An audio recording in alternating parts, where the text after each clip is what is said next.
اور کسی کام کی نسبت نہ کہنا کہ میں اسے کل کر دوں گا، مگر انشاءاللہ کہہ کر، یعنی اگر اللہ چاہے تو کر دوں گا۔ اور جب اللہ کا نام لینا بھول جاؤ تو یاد آنے پر لے لو، اور کہہ دو کہ امید ہے کہ میرا پروردگار مجھے اس سے بھی زیادہ ہدایت کی باتیں بتائے۔ جس نے تمہارے لیے زمین کو بچھونا اور آسمان کو چھت بنایا، اور آسمان سے مے برسا کر تمہارے کھانے کے لیے انواع و اقسام کے میوے پیدا کیے، بس کسی کو اللہ کا ہمسر نہ بناؤ، اور تم جانتے تو ہو۔ اور اگر تم کو اس کتاب میں جو ہم نے اپنے بندے پر نازل فرمائی ہے کچھ شک ہو تو اسی طرح کی ایک صورت تم بھی بنا لاؤ، اور اللہ کے سوا جو تمہارے مددگار ہوں ان کو بھی بلا لو اگر تم سچے ہو۔ پھر اگر ایسا نہ کر سکو اور ہرگز نہیں کر سکو گے تو اس آگ سے ڈرو جس کا ایندھن آدمی اور پتھر ہوں گے، اور جو کافروں کے لیے تیار کی گئی۔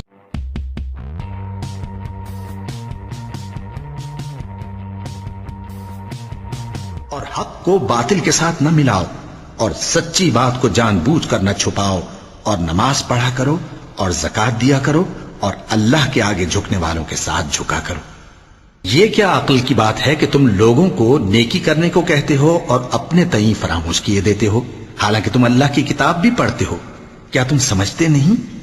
اور رنج و تکلیف میں صبر اور نماز سے مدد لیا کرو، اور بے شک نماز گراں ہے، مگر ان لوگوں پر گراں نہیں جو عجز کرنے والے ہیں، جو یقین کیے ہوئے ہیں کہ وہ اپنے پروردگار سے ملنے والے ہیں اور اس کی طرف لوٹ کر جانے والے ہیں، جو اللہ کے اقرار کو مضبوط کرنے کے بعد توڑ دیتے ہیں، اور جس چیز یعنی رشتہ قرابت کے جوڑے رکھنے کا اللہ نے حکم دیا ہے اس کو قطع کیے ڈالتے ہیں، اور زمین میں خرابی کرتے ہیں۔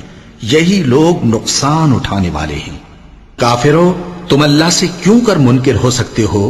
جس حال میں کہ تم بے جان تھے تو اس نے تم کو جان بخشی، پھر وہی تم کو مارتا ہے، پھر وہی تم کو زندہ کرے گا، پھر تم اسی کی طرف لوٹائے جاؤ گے۔ اور جب اللہ نے پیغمبروں سے عہد لیا کہ جب میں تم کو کتاب اور دانائی عطا کروں، پھر تمہارے پاس کوئی پیغمبر آئے جو تمہاری کتاب کی تصدیق کرے، تو تمہیں ضرور اس پر ایمان لانا ہوگا اور ضرور اس کی مدد کرنی ہوگی۔ اور عہد لینے کے بعد پوچھا کہ بھلا تم نے اقرار کیا اور اس اقرار پر میرا ذمہ لیا، یعنی مجھے ضامن ٹھہرایا؟ انہوں نے کہا ہاں، ہم نے اقرار کیا۔ فرمایا کہ تم اس عہد و پیمان کے گواہ رہو اور میں بھی تمہارے ساتھ گواہ ہوں۔ اللہ اس بات سے آر نہیں کرتا کہ مچھر یا اس سے بڑھ کر کسی چیز مثلا مکھی، مکڑی وغیرہ کی مثال بیان فرمائے۔ اب جو مومن ہیں وہ یقین کرتے ہیں کہ وہ ان کے پروردگار کی طرف سے سچ ہے، اور جو کافر ہیں وہ کہتے ہیں کہ اس مثال سے اللہ کی مراد ہی کیا ہے۔ اس سے اللہ بہتوں کو گمراہ کرتا ہے اور بہتوں کو ہدایت بخشتا ہے، اور گمراہ بھی کرتا ہے تو نافرمانوں ہی کو۔